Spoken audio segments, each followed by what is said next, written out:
எல்லாருக்கும் நமஸ்காரம். இந்த வீடியோல தசகம் 51ல 6லிருந்து 10 வரைக்கும் இருக்கக்கூடிய ஸ்லோகங்களோட அர்த்தமும் ஸ்லோகமும் கத்துக்க போறோம். 5வது ஸ்லோகத்துல பெருமாளும் அந்த பாம்போட வாய் என்று சொல்லக்கூடிய குகைக்குள்ள போனார் அப்படின்னு நம்ம பார்த்தோம் இல்லையா. இப்போ இந்த இடத்துல என்ன ஆயிடுத்து, 6வது ஸ்லோகத்துல என்ன சொல்றான்னா, பெருமாள் பாம்போட உள்ளுக்குள்ள போறாரு இல்லையா. ஆனா கழுத்து கிட்ட போகும்போதே என்ன பண்ணிடுறாராம், பெருமாள் தன்னோட உருவத்தை பெருசாக ஆக்கின்றாராம். தன்னோட திருமேனி என்ன பண்றார், பெருசா விஸ்வரூபமாக ஆக்கின்றார். அப்ப என்ன ஆகிறது, கழுத்து கிட்ட போய் பெருமாள் பெருசான உடனே பாம்பால மூச்சு விட முடியல. ஸோ அதோட மூச்சு காத்து வெளியே வராதபடிக்கு பெருமாள் அந்த இடத்துல தடுத்துட்டாராம். அதனால என்ன ஆயிடுதுன்னா, அந்த மலைப்பாம்புக்கு மூச்சு விடலைன்னா அது செத்து போயிடுதான் அந்த இடத்துல. ஸோ அப்ப நீ என்ன பண்ற, நீ ஃபாஸ்டா போய் அதோட கழுத்தை பிளந்து அங்க இருக்கக்கூடிய இடையர்கள் கன்றுகள் எல்லாரையும் விடுவிச்சுட்டு நீ வெளியில வந்த அப்படின்னு சொல்ற. அதாவது பெருமாள் என்ன பண்ணிருக்காரு, அந்த கழுத்தை கிழிச்சுண்டு வெளியில வந்த அப்படிங்கிறது 6வது ஸ்லோகம்.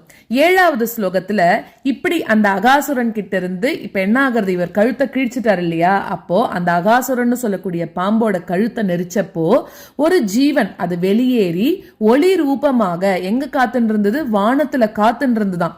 எதுக்காக, நீ வரணும் இல்லையா அதுல இருந்து வெளியில. சோ இப்ப இந்த செத்து போன பாம்போட உடம்புல இருந்து நீ வெளியில வந்த உடனே என்ன ஆயிடுத்துன்னா, உன்னோட திருவடியில அந்த ஒளி பிழம்பு சேர்ந்துன்றதுனாலே ஆட்டோமேட்டிக்கா என்ன ஆகும், மோட்சம் தான். பெருமாளோட ஸ்பரிசம் பட்டாலே மோட்சம் தானே. அது கெட்டவாளா இருந்தா கூட பெருமாளால வதம் பண்ணப்படுறதுன்னா கண்டிப்பா மோட்சம் தான். நிறைய எக்ஸாம்பிள் நம்ம இதுக்கு பார்த்திருக்கோம் இல்லையா. சோ அதே போல இந்த அகாசுரனுக்கும் பெருமாள் மோட்சம் கொடுத்தார் அப்படின்னு சொல்றான். இப்போ அடுத்தது 8வது ஸ்லோகத்துல இதெல்லாம் பார்த்து ரொம்ப ஆச்சரியப்பட்ட அந்த பிரம்மா ஈசன் இவாலாம் என்ன பண்றான்னா, ஒன்ன பின்தொடர்றாளாம். இது எல்லாத்தையும் முடிச்சாச்சு, வனபோஜனம் சாப்பிடணும்னு கிளம்பினர். ஆனா இந்த அகாசுர பாம்பு வந்தது. சோ அப்ப ஒரு வதம் நடந்தது. இப்ப இது எல்லாத்தையும் முடிச்சுட்டு ரிலாக்ஸ்டா வனபோஜனத்துக்கு உள்ள போறார்.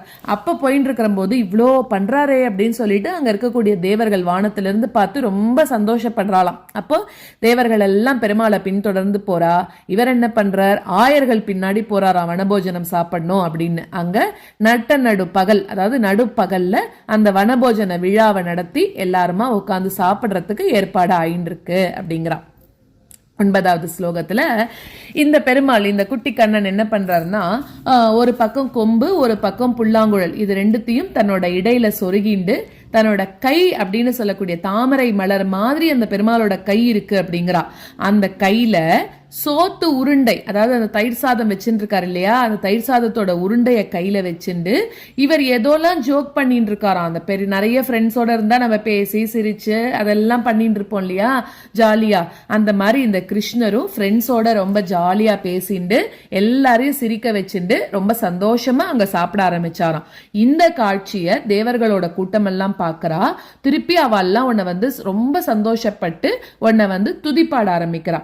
அந்த மாதிரி தேவர்களோட துதியோட நீ உன்னோட வனபோஜனத்தையும் சாப்பிட்டுண்ட அப்படின்னு சொல்றான். அடுத்தது 10வது ஸ்லோகத்துல இந்த வனத்துல, அதாவது இந்த இப்ப வனபோஜனம்னு சாப்பிட வந்திருக்கக்கூடிய வனத்துல இடையர்குல சிறுவர்களோட நீ என்ன பண்ண, ரொம்ப சந்தோஷமா சாப்பிட்டு இருந்தியாம். அதை பாக்கிறதுக்கு தேவலோகத்துல இருக்கிறவெல்லாம் என்ன நினைச்சுட்டாலாம், நம்ம எல்லாம் பெருமாளுக்கு வேள்வியில ஹவிஸ் போடுவோம் இல்லையா, அதை விட ஒருவேளை உனக்கு இது ரொம்ப பிடிச்சிருக்கு போல இருக்கு அப்படின்னு நீ அந்த கையில சாப்பாடை வச்சுட்டு சிரிச்சுட்டு சந்தோஷமா இருக்கிறத பார்த்தா அவெல்லாம் அப்படி பேசிக்கிறாளாம். வேள்வியில இவெல்லாம் கொடுக்கிற ஹவிஸை விட இந்த பெருமாளுக்கு இது ரொம்ப பிரியமானதா இருக்கு போல இருக்கு அப்படின்னு தேவர்கள் எல்லாம் உன்னை துதிப்பாட ஆரம்பிச்சிட்டா.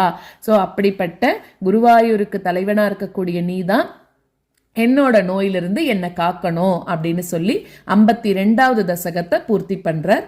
இப்ப ஸ்லோகங்களை கத்துக்கலாம். கலோதரே விபுலித வர்ஷ்மணாத்வயா மகோரகே லுடதி நிருத்த மாருதே திருதம் பவான் விதலித கண்டமண்டலோ விமோச்சயன் பசுப பசூன் விநிர்யயௌ गलोदरे विपुलितवर्ष्मणात्वया महोरगे लुटति निरुद्धमारुते गलोदरे विपुलितवर्ष्मणात्वया महोरगे लुटति निरुद्धमारुते धृतं भवान् विदलितकण्ठमण्डलो विमोचयन् पशून् विनिर्ययौ धृतं भवान् विदलितकण्ठमण्डलो विमोचयन् विमोचयन् पशून् विनिर्ययौ गलोधरे विपुलितवर्ष्मणा त्वया महोरगे लुटति निरुद्धमारुते धृतं भवान् विदलितकण्ठमण्डलो विमोचयन् पशून् विनिर्ययौ गलोधरे विपुलितवर्ष्मणा त्वया महोरगे लुटति निरुद्धमारुते धृतं भवान् विदलितकण्ठमण्डलो विमोचयन् पशून् विनिर्ययौ क्षणं दिवि त्वदुपगमार्तमास्थितं महासुर प्रभवमहो महत् विनिर्गते त्वयि तु निलीन मञ्जसा नभस्थले ननृतुरतो जगुस्सुराः क्षणं दिवि त्वदुपगमार्तमास्थितं महासुरप्रभवमहो महत् क्षणं दिवि त्वदुपगमार्तमास्थितं महासुरप्रभवमहो महत् विनिर्गते त्वयि तु निलीनमञ्जसा नभस्थले नृतुरतो जगुस्सुराः विनिर्गते त्वयि तु निलीनमञ्जसा नभस्थले नृतुरतो जगुस्सुराः क्षणं दिवि त्वदुपगमार्तमास्थितं महासुरप्रभवमहो महत् विनिर्गते त्वयि तु निलीनमञ्जसा नभस्थले नृतुरतो जगुस्सुराः क्षणं दिवि त्वदुपगमार्तमास्थितं महासुरप्रभवमहो महत् विनिर्गते त्वयि तु निलीनमञ्जसा नभस्थले नृतुरतो जगुस्सुराः सविस्मयै कमलभवादिभिः सुरैः अनुद्रुत स्ततनुगतः कुमारकैः दिने पुनस्तरुण दशामुपेयुषि स्वकैर्भवान् अतनुत भोजनोत्सवम् सविस्मयैः कमलभवादिभिः सुरैः अनुद्रुतस्ततनुगतः कुमारकैः सविस्मयैः कमलभवादिभिः सुरैः अनुद्रुतस्ततनुगतः कुमारकैः दिने पुनस्तरुणदशामुपेयुषि स्वकैर्भवानतनुत भोजनोत्सवम् दिने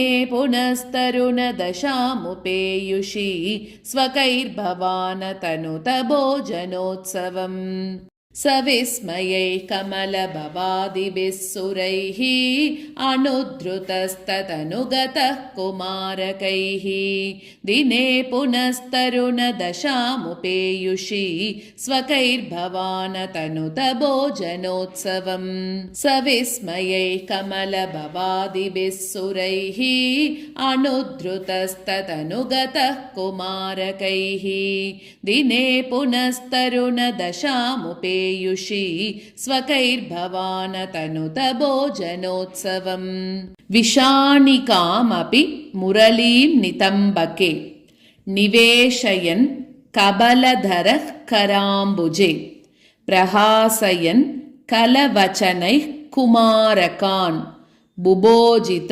त्रिदशगणैर्मुदानुतः विषाणिकामपि मुरलीं नितम्बके निवेशयन् कबलधरः कराम्बुजे विषाणिकामपि मुरलीं नितम्बके निवेशयन् कबलधरः कराम्बुजे प्रहासयन् कलवचनैः कुमारकान् बुभोजित त्रिदशगणैर्मुदानुतः प्रहासयन् कलवचनैः कुमारकान् बुभोजित त्रिदशगणैर्मुदानुतः विषाणिकामपि मुरलीं नितम्बके निवेशयन् कबलधरः कराम्बुजे प्रहासयन् कलवचनैः कुमारकान् बुभोजित त्रिदशगणैर्मुदानुतः विषाणिकामपि मुरलीं नितम्बके निवेशयन् कबलधरः कराम्बुजे प्रहासयन् कलवचनैः कुमारकान् बुभोजित त्रिदश गणैर्मुदानुतः सुकाशनन्त्विह तव गोपमण्डले मकाशनात् प्रियमिव देवमण्डले इति स्तुतस्त्रिदश वरैर्जगत्पते मरुत्पुरी निलय गदात् प्रपाहि माम् सुकाशनन्त्विह तव गोपमण्डले मकाशनात् प्रियमिव देवमण्डले सुकाशनन्त्विह तव गोपमण्डले मकाशनात् प्रियमिव देवमण्डले इति स्तुतस्त्रिदश वरैर्जगत्पते मरुत्पुरी निलय गदात् प्रपाहि माम् इति स्तुतस्त्रिदश वरैर्जगत्पते मरुत्पुरी निलय गदात् प्रपाहि माम् सुकाशनन्त्विह तव गोपमण्डले मकाशनात् प्रियमिव देवमण्डले इति स्तुतस्त्रिदश वरैर्जगत्पते मरुत्पुरी निलय गदात् प्रपाहि माम् सुकाशनन्त्विह तव गोपमण्डले मकाशनात् प्रियमिव देवमण्डले इति स्तुतस्त्रिदश वरैर्जगत्पते मरुत्पुरी निलय गदात् प्रपाहि माम्